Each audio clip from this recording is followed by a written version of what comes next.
Welcome back, fellow readers. This is Suave, and today we're going to be taking a look at Avatar the Last Airbender, The Promise. Now, I know this is neither a light novel nor a manga, but I know a lot of you are probably fans of Avatar the Last Airbender. But did you know that the story from the cartoon actually continues further into these comics? Let's take a look. So let's take a look at Avatar the Last Airbender, The Promise. So here we have the front cover with Aang, Zuko. This is Zuko's father, Osai, and this is Avatar Ruko. We're going to take a look at those spines so you can see what it looks like when you put it on your shelf. And on the back cover, we have the usual gang writing on Appa, and it looks like we have the Earth Kingdom here in the background. So as I mentioned earlier, we pick up right where the show left off. And where the show left off was where Avatar Aang defeated Fire Lord Ozai, Zuko became the new Fire Lord, and everybody lived happily ever after. Or so we thought, but things are a little bit more complicated than that. We actually start off here in the Earth Kingdom. Aang, Zuko, and the rest of the gang are here. The Earth King says, listen, now that the war is over, we need to start restoring peace to the Earth Kingdom. And he shows on the map here, this is where the Fire Nation decided to develop some villages after they invaded. And so here we have the Earth King. He's telling Zuko and Aang that we need to get these Fire Nation people back into the Fire Nation, so that the Earth Nation can go back and be peaceful once again.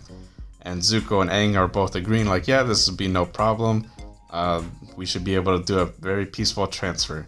And it's actually going to get a lot more complicated than that. So here we have Zuko and Aang. They're doing a private conversation where Zuko is telling Aang if he ever becomes like his father, when he becomes evil, a tyrant, he wants Aang to pretty much put him down and end him right there, because Zuko would rather die than become anything like his father. So there was kind of a struggle there, but Aang eventually decides to keep his promise to Zuko. So a little bit flash forward, we get Zuko sleeping back at his home in the Fire Nation, and he becomes a little paranoid, thinking that there's an assassin out for him. Turns out that there is an assassin out there, and it is actually this young woman from the village of Yu Dao. So what we learn is that Yu Dao is actually one of the first fire colonies over at the Earth Kingdom. And she's mad at Zuko because she heard wind that he is going to try to separate them from their homes. So at this point, Zuko is not happy with what's going on. So he decides to go to Yu Dao himself to confront the mayor, who is the father of this female assassin. And so even the mayor is kind of against Zuko's plan to transfer people, because he's saying that Zuko's father would never do this to his people. He would try to defend them at all costs. And so we get a little flashback of Zuko meeting his father back at the prison. Then we move on to see what Aang is up to. And Aang is actually already at one of the other colonies. He's already transferring people over to the Fire Nation. He's like, hey, it's going to be no big deal. You're going to be back to your land. Check out this little Fire Nation dance that's going to be part of your culture. And the woman is kind of just confused and staring at him like, what is this dude talking about? And so as they reach the coast of the Fire Nation, he hears an announcement that Lord Zuko has withdrawn his support of the Harmony Restoration movement. And this kind of leaves everyone puzzled as to what to do next. Aang is kind of conflicted as to what to do about Zuko, so he needs advice from his previous avatar form. And so what they discuss is that Aang, he made this promise to Zuko that he would end him if he ever turned out like his father, after hearing news that he's gonna not bring peace to the Earth Kingdom, and said he's gonna defend his Fire Nation people. You know, he's asking Roku, how am I supposed to kill my friend, my teacher Zuko, when I couldn't even bring myself to kill his father Osai, and Osai was more evil than what Zuko would ever be. And so we have Avatar Roku telling him, look, you are the Avatar. You have to make these hard decisions. When I was the Avatar, I regretted not killing Fire Lord Sozin, because what happened is Sozin, as we know, he created all this calamity and destruction. And even though he was his friend, he wished he would have had the courage to end him right there to prevent all that tragedy from happening in the first place. And so we move on forward to Aang finally being able to confront Zuko. They do get in a fight. It does calm down a little bit. And Zuko eventually tells Aang, look, we have to calm down. We have to talk this out, because things are a lot more complicated than what you think they are.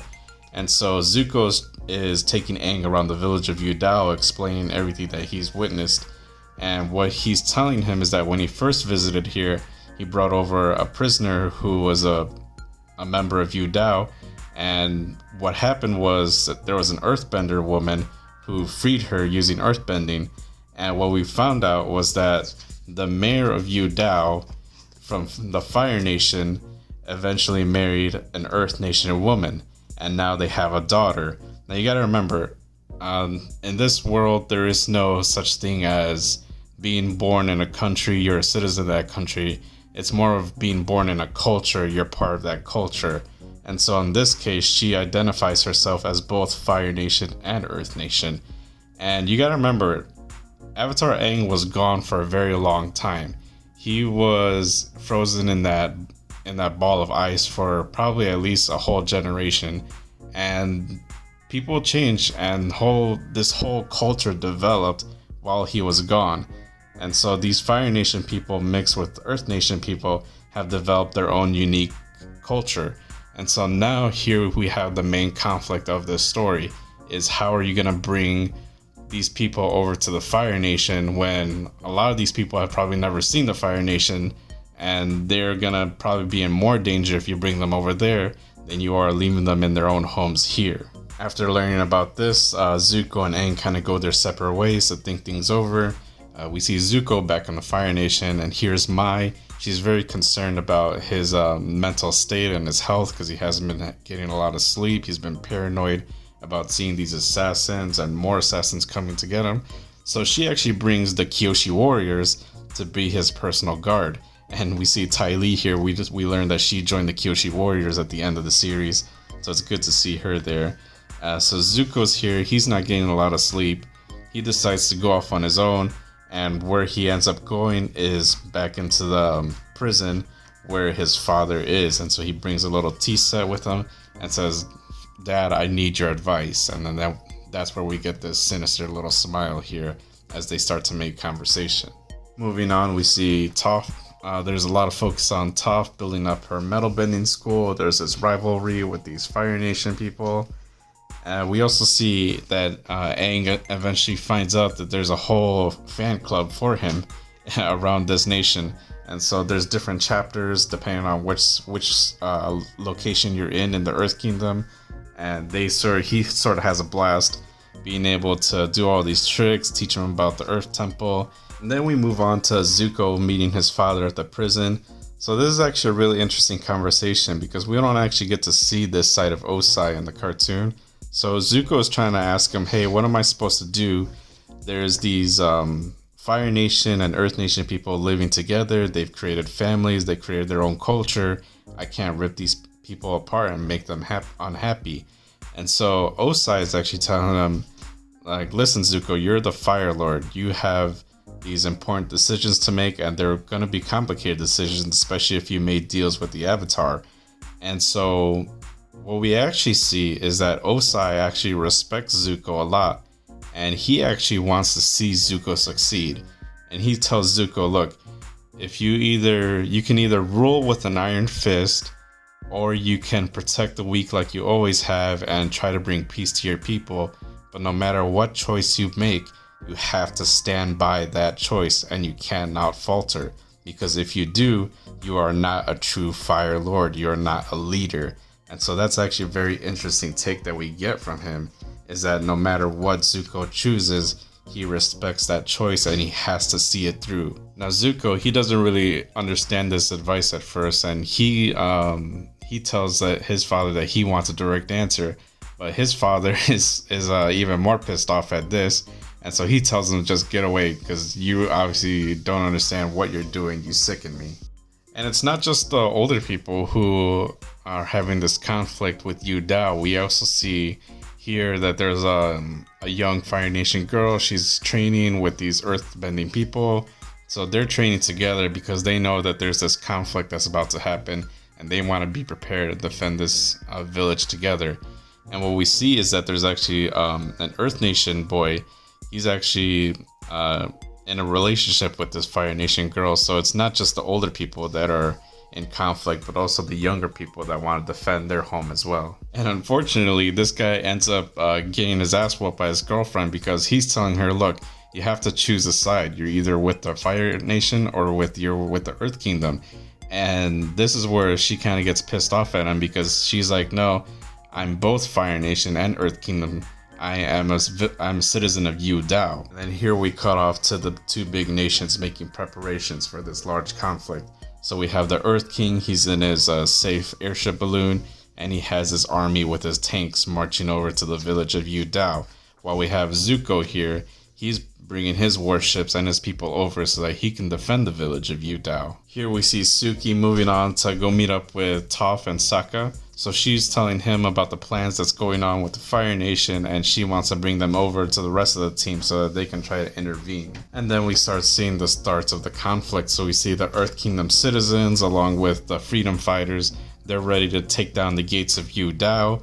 Aang and Katara are trying to fight these people off and defend them.